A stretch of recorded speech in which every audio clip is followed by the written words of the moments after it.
Hello, everyone, and welcome to the future of space. I'm your host, Daniel Fox. Our guest today is Chris Sembroski. Chris was a crew member on Inspiration 4, the world's first all civilian mission to orbit. He served in the US Air Force and was involved with Pro Space, a grassroots organization lobbying effort that promoted legislation in Washington, D.C. to help open up space travel and allow companies like SpaceX to exist. Chris, it is a pleasure to have you on the future of space.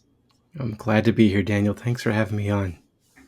Chris, before we talk about your journey to space and everything that you've experienced in the last year and what you're working on right now, can you share with us three words that for you capture the essence of space?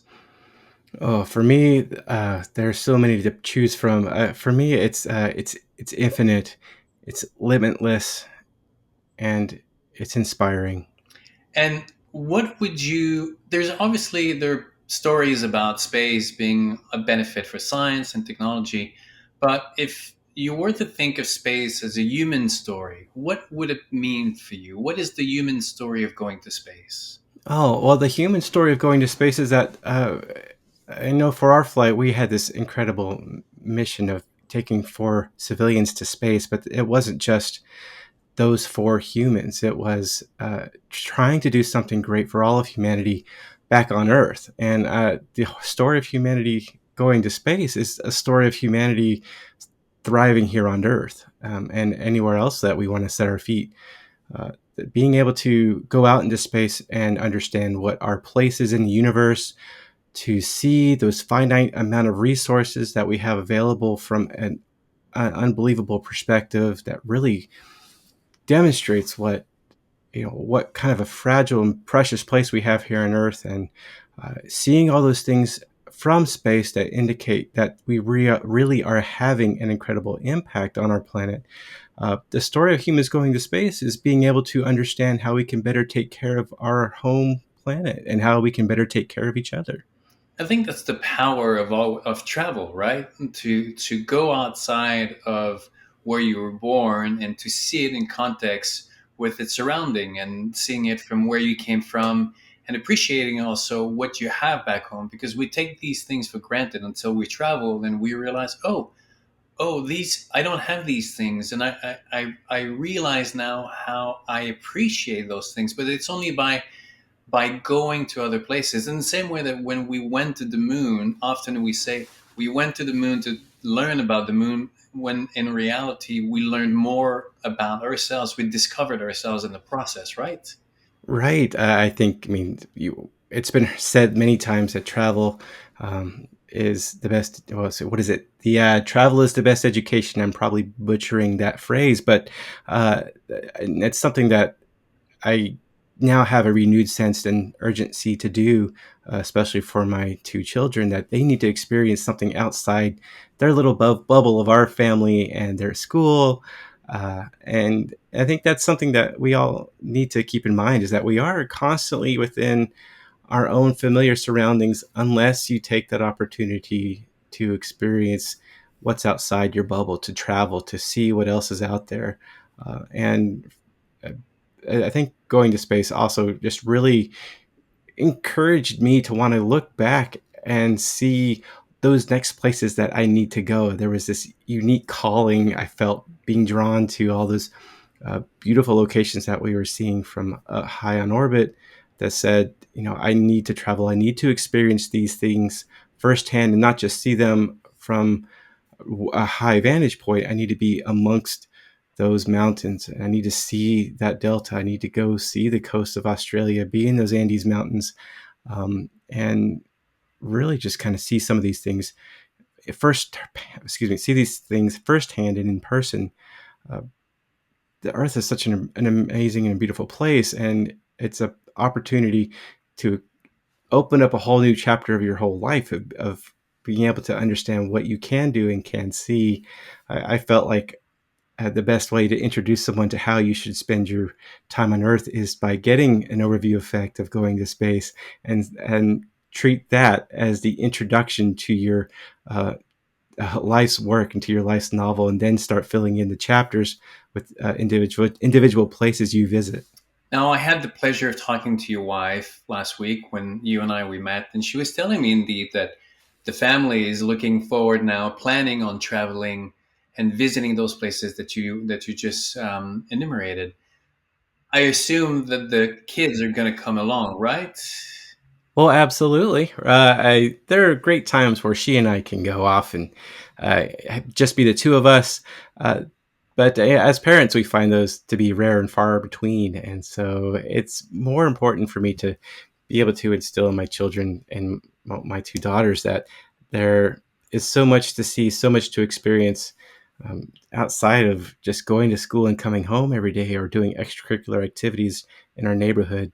They need to see more than just vacation destinations. They need to see other cultures. They need to experience other foods and get a little bit outside their comfort zone, because that's where we all grow, right? That's where we get the opportunity to really connect with each other. Yeah, we forget the dynamic reality of learning, of growing. It's a dynamic and almost uncomfortable process. I mean, we often talk about the becoming our own Yeah. butterfly, but we forget to talk about how the caterpillar becomes a butterfly. Like it has to isolate itself, it has to grow a cocoon, and it has to really become goo, and then it has to force its way out. And then I was reading there were even these that study where scientists actually tried to help the butterflies come out of that cocoon by cutting it open, and they realized that when they did that, the butterflies actually were Right. much weaker. So it was just really to illustrate how this Yeah. the challenge of coming out actually builds resilience so that you can face the reality. So getting outside of that comfort zone through that travel obviously kind of brings like makes you more resilient, opens you up to new experiences, and makes you appreciate what you have back home. Would you agree? Right. And I think what we learn from those things, and it's backed by research as well, is that when it comes to anxieties and fears of going outside what you're used to, you actually do better when you don't have those false senses of security, that you don't put in those artificial um, the comforts that will soften the blow of something that might be a little bit more fear inducing. You come out stronger and better, and you're able to handle the next challenge great more in a more better more better way is totally bad grammar. My wife's gonna definitely mark me down for that. But you're going to definitely uh, do better when you experience something else that's a little scary, because you get the sense and you build that self confidence to uh, try on something new and try the next hard thing and take on new challenges. You build that resiliency, you build that growth mindset that says, I'm going to stick with whatever this task is until I see it all the way through. Um, my wife's a sixth grade teacher, and so she talks a lot about a growth mindset and elevating the level of rigor in students so that they are willing to be okay and sit with the struggle while they are doing the work. It's really the best way to grow and to learn and to understand uh, the material or the subject that you're finding yourself surrounded in. Now, the you and I think we grew up in a different generation. I think our parents were present but less involved into our day to day. They would kind of open the door and kick us out, and have us come back until dinner time or lunchtime, Yeah, when the streetlights turn on, right? Yeah. through which through which we would roam the neighborhood and try to climb up trees, figure out how to come down from the trees. Going up the trees were often the most easiest thing, but coming down was the scariest one. But I think that the parents today, because they are more involved, really more present, they have difficulties letting go of the risk and that risky zone that is necessary for these children to explore on their own. You have two children, two daughters. One is 4. I can't remember what's the age of the other, but Oh, 4 and 10. Yes. you just For intent, you just mentioned how it is important to let them explore, but also can you share also the the challenge to let go of the control and to learn also for you to just let them explore the world on their own? Yeah, it is a bit of a balancing act, and especially between uh, myself and my wife. As a dad, the tendency is to let them be more physically risky and try things that that may result in bumps and scrapes, and nothing that's going to be life threatening. But and that's okay, and you do work with those things, but I think a lot of that comes from like that tendency to be kind of very involved and very protective in a way comes from having this access to knowledge, access to news and data, where we all are very much more aware of what is around us. We see the news, and typically to get views, they report just the scariest parts and the more fear-inducing parts that will drive viewership. And so there's little incentive on a lot of news agencies or reporting outlets to talk about what the good and the positive impacts are out there and what the good stories are. You're bombarded by scary stories and stories of child abductions or rape or you name it, and it's fear inducing. And just like we talked about before, but that's the number one instinct in moms and dads is to protect their children. And so I get that you have to play that balancing game of understanding what is an acceptable risk, um, knowing that there are all these different types of hazards out there. Are they real? Are they imagined? And that's kind of a struggle each parent has to go through. Is it something that's actually in your neighborhood, or is it something perceived that's not real? And you really just got to build up your community around you to understand.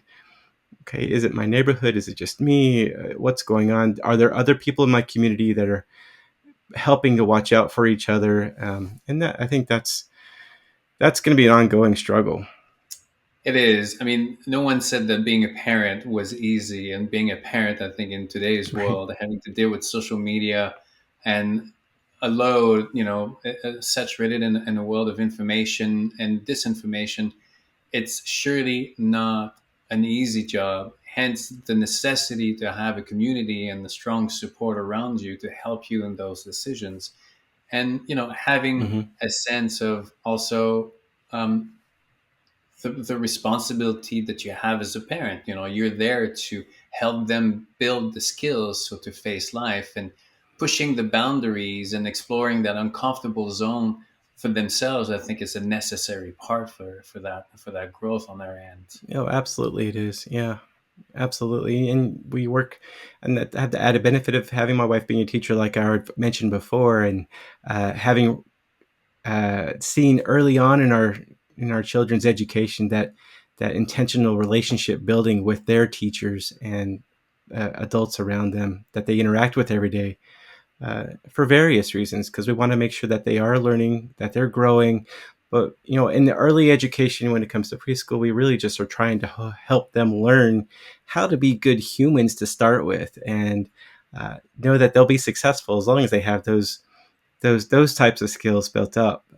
Math, reading, that comes later. You can always build up to that, but you can't replace um, those skills when it comes to understanding what it's like to take care of each other and understanding empathy, and what it means to share and be kind and have patience. I think those are some really good skills that we emphasize to our kids, more than anything else at this point. And be an eternal curious to always look for knowledge and for experience and to look at the world around you as this kind of endless source of new information, but new experiences that is just like it just makes life so rich. I mean, I Right. remember I had this idea when I was younger to create a school that would just constantly be outside and using your environment as a class. But I'm pretty sure that's what your wife and you obviously as a parent do. Well, right, and I keep thinking about this time where I had to get past my own fear and anxiety and push it down deep. As my 4-year-old, she comes up to me, and She has named three earthworms that are the largest earthworms I've ever seen that are alive and wriggling that she found in our garden, and proceeds to put them in her pocket. And then I starts to walk inside because she's going to go inside and share them with her mom. And I'm like, yeah, hang on a second there. And um, it was never my intention to grab these slimy little creatures out of a coat pocket. But as a dad, it's like, you know what, we'll make sure they're happier outside, and we're going to take care of these creatures. But she is so curious and so interested in what these little worms were doing. And um, it, and every time we go outside and she has the opportunity, she's digging them up, trying to find them and explore and and expand that knowledge. She's pursuing that curiosity that's driving her. Is your 10-year-old aware of what you and your wife are planning to do traveling the world? I mean, she has obviously the 4-year-old has less of awareness of what that entails, but the 10 years old now is at the age where she understands what is the next, couple of years of her life is going to be. Is she thrilled or is she has some reservations? Oh, well, at this point, the way we've talked about it, she has a map of the world in her room on the wall. I think she's really excited to go and explore with us. I think there are a lot of really cool things that she's looking forward to. And when she finds out that there are some times where she has to stay home or spend some time with grandma, she gets a little disappointed. She's very much anxious to get out and explore with us and see what it is that we're talking about. She's heard stories. She's heard the best parts of Europe or like the different things like that, and that's what we want to kind of keep encouraging in her is like, yeah, keep thinking about the good parts of things. Let's focus on those because that is what's going to let you overcome anything that's going to try to get in your path. Just keep focusing on what the exciting and good parts are because you can expand those and really dive into those areas. Well, I think that they are absolutely fortunate and going to be so grateful of that opportunity that you're giving them. It's just the best thing that parents can give to their children. So a big high five to you and your wife. Now, Chris, I want to. Awesome. I mean, Well, a little selfishly, I'm excited to go see it too, but yeah. So all right. So let's just make it the kids have to follow. It's more for the parents' enjoyment, and the kids unfortunately have to follow into come along with the parents. But in the right, process, it's well, their privilege to come and follow. Yeah. exactly. Now, I want to stick with that childhood period because for you, we got to know you obviously with Inspiration 4, but your love of space has started really from a young age. You say in your bio that you were in Florida looking up into the night sky, and then you were a mentor in the space camp. Can you tell us a little bit more about your upbringing and how much space was present and important for you? Sure. Well, I remember back in elementary school, I went to elementary school in Central Florida, and uh, right around the time where the space program took a pause after Challenger, and it wasn't until about fourth grade when the shuttle finally flew again. But I remember going outside, and everyone was staring off towards the east, hoping to catch a glimpse of the plume and the trail behind the space shuttle. Um, but it was present a little bit then. It was very much present when my dad brought home a couple of Estes rockets for us to build together and launch on the middle school, uh, football field. Uh, it was an opportunity for me to also explore a little bit. I had some pretty neat teachers that were really involved um, eh, with astronomy and advanced math. I was definitely the nerdy kid because I was involved in the math team in elementary school and competing with other schools in the county. It kind of just went up from there and just exploring, and then just what was possible. From there, it became something that I got to do more of once got into high school. I had some fantastic support and some fantastic and uh, teachers and professors that demanded more from us and more from me, encouraging me to take on greater challenges and to push me and see what I could do. They also let me explore what I thought was interesting, and that came from my physics professor, who would hold astronomy classes late at night and break out these large telescopes and these large sets of binoculars. And we'd have star maps out and try to find different things in the night sky. It was a time when a comet was coming through, so we were able to take a look at the comet through these binoculars and the telescopes and just see some amazing clusters and star groups and galaxies. I think it was the first time I realized that stars actually have color in the night sky. They're not just little white specks, they're red, blue, yellow, orange. And I had always taken that for granted until it was pointed out to me. And then understanding, okay, then the next question that comes up is, well, why are they different colors? And then learning as to asking that question and having that answer provided as though it's the different fuel that's burning, or it relates to the size. It can also relate to the size of the star and its mass, and you can determine how far away it is from some of those variables. And that those kinds of things grew, and that made me really want to pursue more of an aerospace and science type career. And that led me down to Embry-Riddle in Florida, where they uh, had an engineering physics program that kind of combined the best of engineering and physics, and promised that if I stuck with it, I could do well and build the satellites that the scientists are asking for that get launched on the aerospace engineers' rockets, which was really exciting to me. I found lots of other interests while I was in school, though, but including working with ProSpace, to work on the legislative side of things and to talk to Congress about this love and this passion of that that lives outside of government, NASA as well. That there are a lot of industries and people that want to see more and do more. It also let me. Those are some of the things that I kind of grew up doing. I never had the chance to really go to space camp as a kid, but once I got to college, I had a friend who knew that I was into rockets and knew that I had done some volunteering at camps back at home in North Carolina over the summer, and I said, "Hey, how would you like to have your room and board paid for and get a little bit of money on the side and work at space camp?" And I thought, well, that could be kind of cool. And um, from there, led to an interview and led to a few great years of working as a camp counselor there in Titusville, Florida, working with kids, getting really involved with the Astronaut Hall of Fame there and STEM education that was grounded in space, taking tours of Cape Canaveral and Kennedy Space Center, being indoctrinated from going on those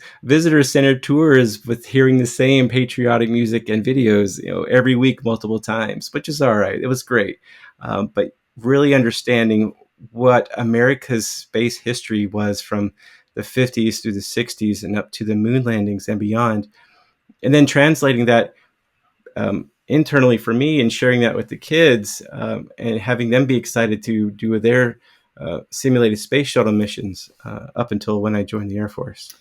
I think it's history is as important as travel because it gives context to. I mean, we forget how the the things we take for granted actually have a history, and if you don't give the context, then people forget the effort and the road to where we are today. In the same way that if you don't take people traveling, they forget what they have home. So for me, it's always been important to teach the history with and history being important on taking a line of obviously the middle line and not trying to politicize history, but giving a sense of this is the reality and everything is a product of its time.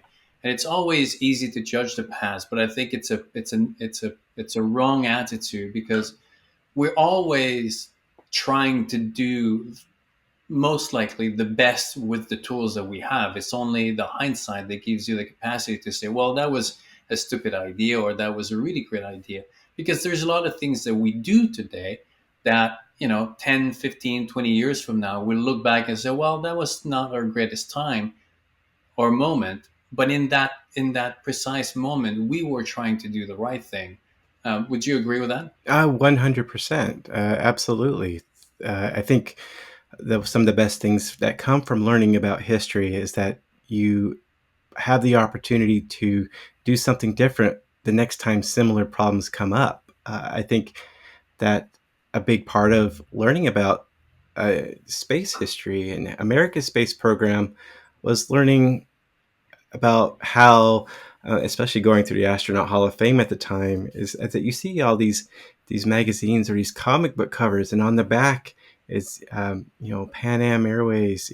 They're talking about they're going to develop their moon base, and you're going to go visit there one day, and understanding what we did to get to that point and where the excitement and enthusiasm was coming from. And it was at that time a chance to prove that we're on top of the world, that, or figuratively, I guess in this case, but almost literally, as we're trying to get to the moon and beat the Russians at it. And at that time, it was very important to be first. It wasn't just about pushing technology, it was about um, political prestige and our place in the world and feeling safe and secure um, in that kind of environment. And so, what that led to was a very large government program that uh, did a lot of great things in technology, built some amazing rockets in the Saturn V, um, but also pretty much forced all of us to accept the space shuttle program when it came along as the way to get to low Earth orbit. It was government funded, it was government subsidized, and essentially was um, for better or worse, was pushing out competition for other operators to get into low Earth orbit. And I think it was a really important thing for us to learn that if we want to really grow and establish a permanent presence in space that we have, where lots of people can play, we need to look and go back farther in history and understand, well, why do we have the airlines that we do today? Why do we have the air transportation system that we do today? At the very beginning, yes, it was heavily subsidized airmail from the government that encouraged the development of airmail routes that then slowly but surely led to the development of passenger air travel. And eventually, in the mid 80s, things were deregulated so that airlines could set their own ticket prices and a bunch of different other things where, yes, at first there were some things that the government did that were good, and we then saw that they did the opposite when it came to the initial development of America's space program. And so now a lot of lobbying went into trying to encourage NASA and the federal government to understand that throughout the 90s and late 90s and early 2000s, that it was okay to take the funds that we were putting into getting to low Earth orbit, which we've been doing for decades at this point. Let's take those and put them towards more advanced research and exploration. And that's kind of where we started developing the Artemis program and encouraging that, while still keeping the space station afloat using the entrepreneurial spirit of the private sector and getting them to develop new ways and more cost-effective ways of getting to low Earth orbit. It's not new technology. It's just new ways of using technology and developing it in a way that is the next step so that we don't have these barriers to get to space. It's pretty exciting to me. It's very exciting to me, actually. And knowing that we've learned and have convinced people that make those decisions that it's okay to take a different path, a different course. It takes a lot of encouraging and a lot of pushing and a lot of convincing to get someone like the federal government or a big organization to steer their course in a different direction. But with the advocacy that we had up on Capitol Hill, and all of us that had different visions, including Jeff Bezos and Elon Musk and others that are building these smaller rocket companies. They have visions for what they see is possible in space and allowing them to flourish is what we should be encouraging. Now, is that what made you go when you were younger into politics, or I mean, with pro space and legislation? I mean, the world of legislation and government is not for everyone. It's a pretty complicated world. A lot of it. If you take a straight line between A and B, this is more like a fly path, of just Right. going in so many different places, knocking on different doors. Did you end up going there simply by chance, or were you purposeful? And what did you learn the most during your time in Washington? Oh, well, going back just a step, it was when I got to college for the first time. I really wanted to jump in with both feet and be involved with as many space organizations and clubs as possible. And so I wanted to really get that opportunity and immerse myself in all things space. And so one of those organizations at the time did that trip, that March Storm trip with ProSpace. And I thought, you know what, I'm going to go do this. I'm going to have fun. I'm going to learn a little bit. Um, and when I got there, it was such an incredible group of people that came from all over the country that shared this immense love for space, and they all had a shared vision, and it was infectious. And they really encouraged me to think big and draw out that passion when it came to talking about space.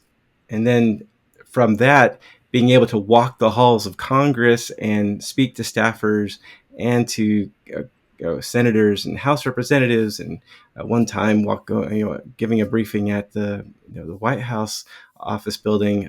It was eye opening to see how our legislative process works behind the scenes. Yes, on C-SPAN you can watch our leaders debate on the floor, but a lot of what they are talking about comes from those conversations almost directly that we were having there, just as citizens, private citizens, walking the halls, rubbing elbows with these people, and talking to the interns and the staffers that they want to make a difference, and they're there to support their boss, their congressperson or senator. And it's really neat to see that just how much access and you can have as a citizen with your representatives. We have a very interesting process to pass laws in this country, and it's not behind closed doors, which is fantastic. We have a lot more access to them if you make the effort to it, that to go and see your Congress people directly. And then after that, I mean, once I saw that happen and knew how the process worked, I was hooked. And there was no way I was not going to bring that passion back to DC. And we would hear comments at times too, saying, "Hey, we love it when you guys come here because you tell us how it is, not how your pocketbook says it should be." And because that's the passion that we all brought, and it was great. We brought people from all parts of the country, all different sides of the spectrum when it comes to other politics, but space was that one unifying subject that brought and does bring all these different sides of people together, because there's so much opportunity and so much creativity when it comes to exploring space. It's fantastic. It's one of the things that I remember traveling. I mean, I'm originally from Canada. I've lived in the US for most of my time, but I've also lived in Europe, London, South America, and Buenos Aires. And there is an openness for critique in the US that you don't find almost anywhere else in the world. This idea of being open to critique your own government through whole bunch of media, whether it's writing or making movie that literally complains about your government. This openness to say what you have to say. You don't have that in Canada, or people don't do it. You don't have that in England or even in France. It's really, there's a dynamic energy in America that I think that we forget. That we forget that we have. It's a mess. It's messy. Democracy is a messy process. It's very messy. Being Yeah. able to say what you want to say demands that we have to build communication tools. But it's only when you, again, traveling outside, and getting away and getting that context, that perspective that makes you realize, oh my God, like we have all these tools at our fingers and we can use them, we can abuse them, but they exist. And it's only by using them that you get to appreciate all the benefits of our system. That is, again, it's a messy process, right? Right, absolutely, and you're making a great case for universal preschool, Daniel. I mean, that's where we all would learn these skills of having a thick skin and having empathy and working together instead of being constantly combative if someone disagrees with us. And we're not trying to win all the time. You don't want to hurt other people's feelings to make your point. If that's not going to work, and it's not the most effective way to get someone to change their mind. That's been studied and proven as well too. But building empathy and building a relationship and a consensus is a huge skill. But it sometimes, as we've seen, uh, can get negative and get sour. But it's fantastic that we do have that opportunity and that freedom to bring opposing sides together. Now, if we really want to accomplish something with the end result, then we're going to have to really take a deep, hard look at each other and try to understand why is someone thinking differently or saying something different from what I am saying, and what's their motivation? Why do they feel this way? I think if we asked a few more questions of each other, we would understand each other a little bit better, and we would come to better answers and solve more problems. When I used to do more of the my solo wilderness expeditions, and I would go to places, remote places, and I would part of my way of discovering those places was to learn it through the people that live there. I would find myself at their table being hosted, sitting and hearing their stories. And it's by listening to them that you realize that at the core of it, we're all the same. We all want the same out of life. We want to have meaning, to that we matter, that we create a safe place for our children, that we give them a future. And so we all want the same thing, but because of our environment and because of circumstances, then the way that we apply or the way that we go from there differs. So if we can, from a young age, Mhm. develop the skill for children to a certain awareness and listening, so to understand the different perspective of life, because this is communication 101, right? Even in couples, the minute that you start to say to the other ones like you did this, while the other one goes into defensive mode, even if they agree with you, it's just because nobody likes to be accused. And so if we can go back That's and absolutely and correct. and teach and really make an emphasis on communication tools, so that we can manage these differences and create that empathy, that will go a really long way. And I think that's what you're going to be doing by taking your children traveling. Oh yeah, I hope so. I think that's going to be a big part of what they learn. They're on the right path right now as it is, and I do think it's also one of those things that just because we're talking about space as well, is that's another great powerful takeaway from being able to see the Earth from a high altitude, is that you have various and different experiences of the overview effect, and it, that makes a good case for why we need to continue this exploration, continue pursuing multiple ways of getting to space to allow more people to have that experience. I still can't get over uh, Shatner's response when he came back from his Blue Origin suborbital flight, being in microgravity for just 4 minutes, and he came back moved, and you could see that he wished he had experienced that decades previous, way back in his earlier days. It gave him a whole new appreciation and perspective on things. And uh, I listened to him and I thought that, yeah, he gets it. He totally understands what that power of the overview effect can have. I have yet to meet someone or talk to someone in honest detail about the overview effect that hasn't had some sort of profound effect like that. I keep seeing every now and then I have a thought, or I'll feel like there's some really cool way of expressing what it means to me, and then I'll see a quote from an astronaut sum it up in a perfect way in the exact same words that I was trying to express it in, and it keeps happening over and over again. I've seen Story Musgrave talk about it, Nicole Stott, Katie Coleman.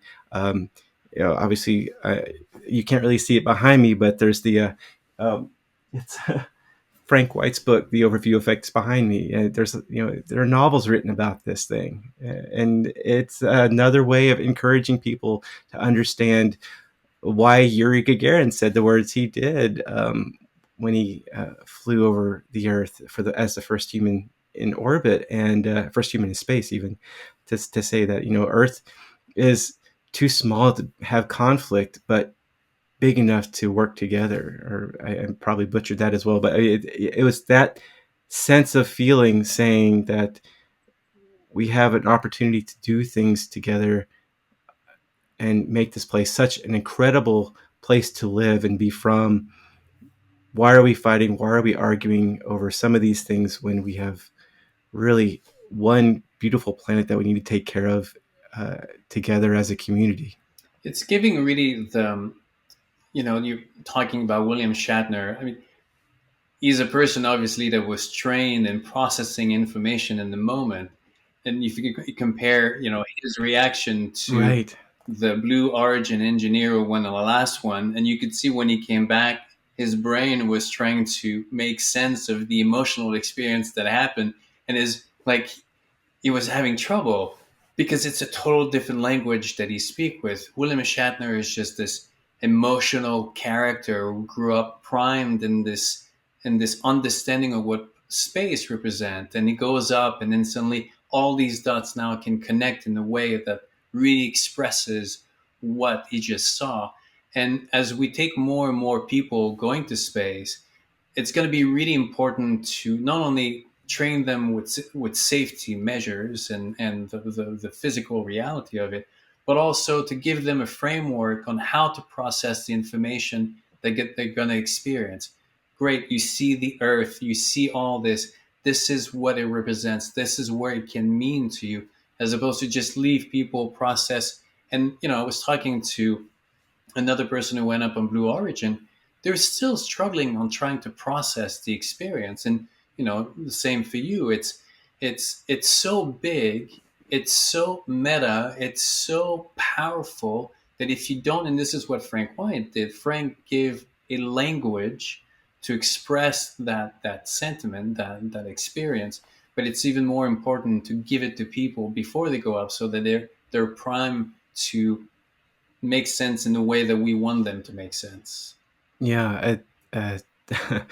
Cyan Proctor was very fortunate to have her on my flight with us. I've heard her talk about how, as if she was selected part of the astronaut uh, class back in 2009, she would have had that singular mindset of going up into space as a scientist, as an engineer and geologist. When that did not pan out, and she ended up flying into space as an artist and a poet. And it is so inspirational to hear her talk about her experiences and see her craft the words.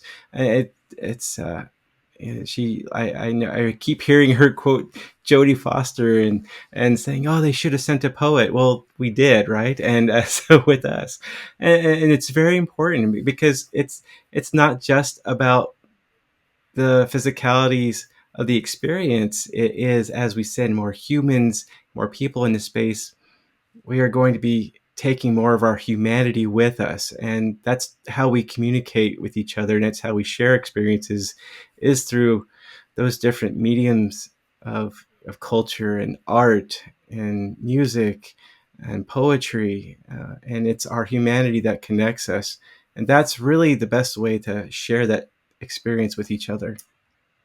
Chris, it was so, like, when I think of you and the inspiration for crew, what really resonates with me, why I think it was such an amazing feat of humanity, is just precisely because of what you just said. The human story. It was at the core of it a human story with the best that we can achieve, the best that we can do.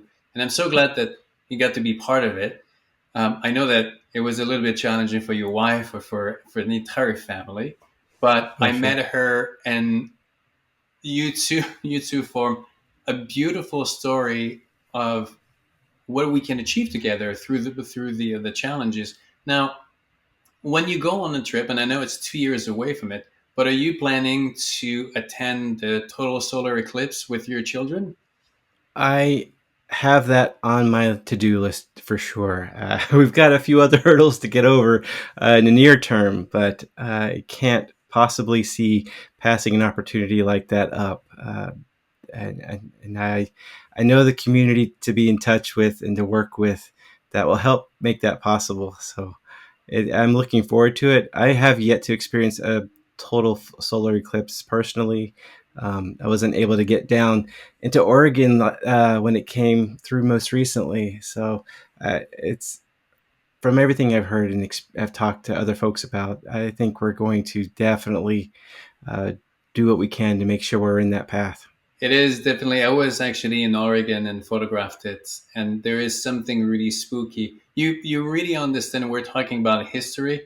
You really understand how in the Mm. past indigenous cultures would come to believe that it's the end of the world because what is happening is really Oh, sure. counterintuitive to what the world should be. You really feel like it's the end of the world, and your mind goes, well, of course I'm going to go and sacrifice whatever needs to sacrifice. This needs to stop because it's not good. But if you, I really hope that Right. you get to Right. celebrate. Who knows? Maybe we'll put a big group together and then we'll celebrate. So That'd be great. Yeah, it's I can't say we would be up for a Burning Man style, but maybe something a little bit more, a little bit more friendly for the family. My wife's been through enough this past year, so. But absolutely, yeah, no, that'd be fantastic. And yeah, no Burning Man guarantee. I don't think it won't be this experience. It will be another experience where we can invite the kids. there we Chris, go. it was a pleasure. Thank you so much. Daniel, thank you again. This has been a lot of fun. Thanks.